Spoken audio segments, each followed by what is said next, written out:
Lindsay. I'm one of the co-founders here at Sumday. We're growing our customer success team, and I thought I'd introduce you guys today to Hamish, who's joined the team here in Melbourne.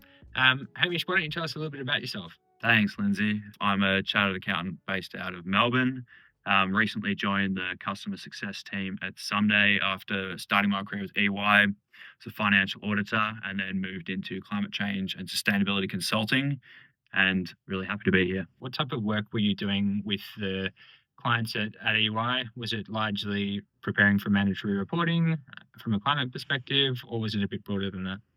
So the scope of my work, it was broadly around mandatory ASRS reporting that's coming up, doing ASRS gap assessments, helping clients understand how to bridge the gap between where they're reporting at the moment, whether that is some level of maturity or nothing at all, and then what they're going to need in terms of sort of the minimum starting point to be compliant.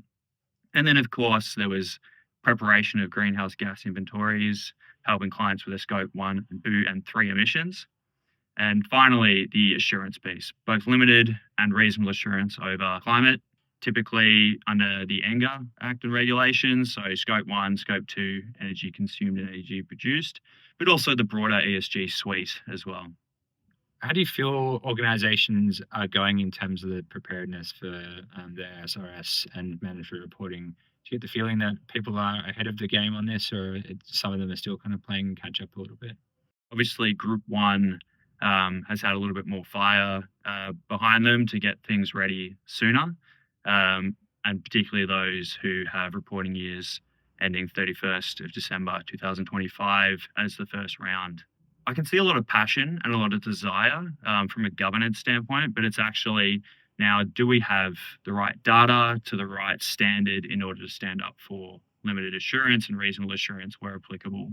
Moving into this customer success role, you're obviously no longer checking other people's homework, and now you're kind of working with businesses on the implementation side of things and then helping them along the journey. How do you feel like that's going to play out? I think there's a few different aspects to it that I'm really excited about. The first is gaining some more exposure and seeing more broadly a lot of what our customers are doing, where they're at, understanding what their concerns are, and then helping them work through the process. So from implementation, setting them up right in the platform, and then sort of providing that ongoing bump and steer with climate reporting and even when it comes to having conversations with their auditors and helping them translate some of the requirements of them. I think that's going to be a really important part of the job for me and where I can leverage my skills, but also just being that sort of support network for them.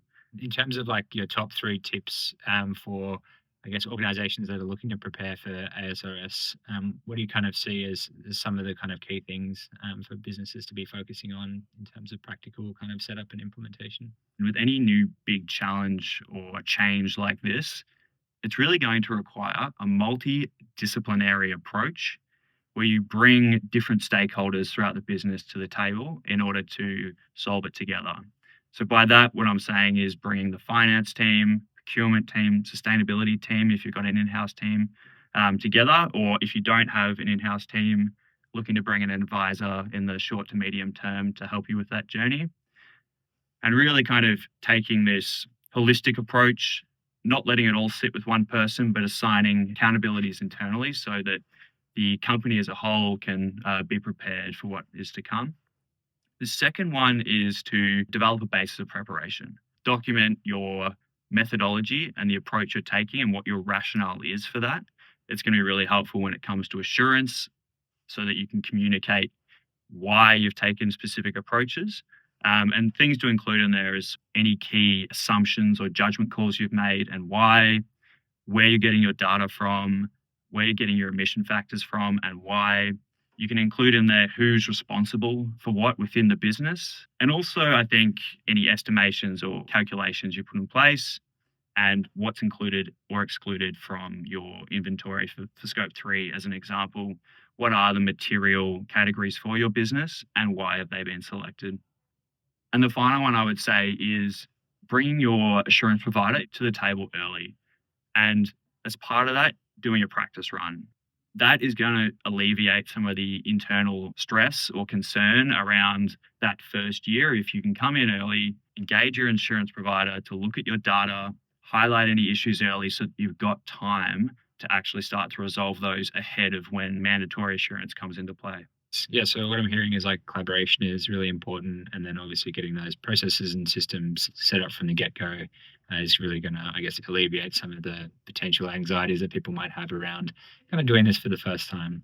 I think, like, to that kind of broader point, certainly having the documentation in place, and so being kind of structured around how you're approaching your work papers, if you're pulling those together, making sure that you have the supporting documentation to substantiate, especially across those kind of key areas of scope 102, is really going to be best practice and hopefully streamline that process when the auditors do come in and are looking to kind of work through their processes as well. So, and it's obviously just good kind of data hygiene from the internal perspective. Obviously, if you're looking to pull together business cases and analysis, having the data on hand can be really helpful for that process as well. What do you think software plays into this? Obviously, organizations, and many of them who have reported under anger in the past, have been doing it in a spreadsheet.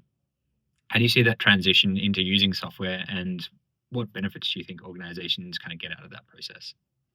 Software opens up huge avenues in terms of automating the process, getting better insights, and also reducing some of the work that's involved with each year preparing that inventory over and over again. Whereas in software, a lot of that can be automated for you. You can provide it with rules, really bringing almost like an additional person into the team. And the software, particularly a platform like Sumday, where it's got an AI function, it's like having this amazing little helper in your pocket who can move things along for you.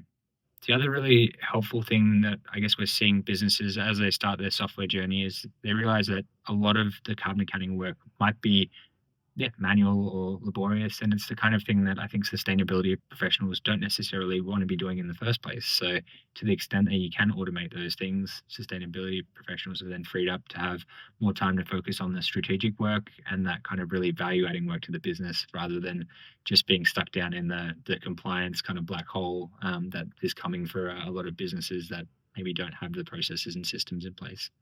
To add, also going back to my point on collaboration, having a software where multiple different teams can access and collaborate in the one workspace is also very helpful. As you assign those internal accountabilities, you can give different people different roles. And particularly when you're bringing the finance team to the table, who are quite accustomed to using ERPs or software to do the financial accounting, having a software to do that for the climate information as well makes it really easy to integrate internally with the business. Yeah, so good.